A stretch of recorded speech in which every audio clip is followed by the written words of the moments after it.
सुनो कहानियाँ दिखाए सच का रास्ता, सीखो तो हर किसी का ना रास्ता।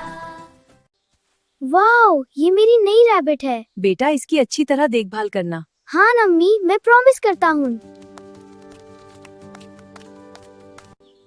तुम बहुत प्यारी हो मेरी छोटी रैबिट।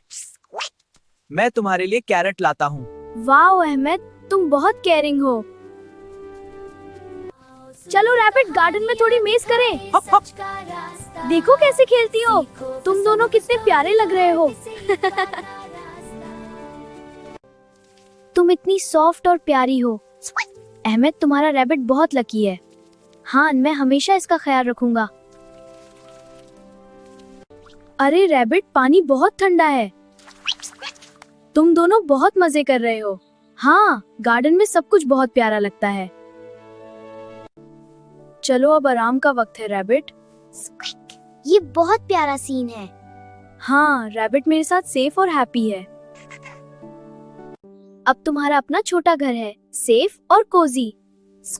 तुमने बहुत अच्छा काम किया है अहमद। हाँ, मैं हमेशा इसका ख्याल रखूंगा। मुझे बहुत अच्छा लगा कि रैबिट सेफ है और तुमने बहुत रिस्पॉन्सिबिलिटी दिखाई। स्क्विक। हाँ, सब चीज अल्लाह की रहमत है। अल्लाह का शुक्र है कि रैबिट सेफ है। हाँ, अल्लाह हमेशा हमारी मदद करता है। बिल्कुल, हमेशा सब क्रीचर्स की केयर करनी चाहिए। हमारे चैनल को सब्सक्राइब करें, वीडियो लाइक करना और बेल आइकन को दबाना मत भूलना।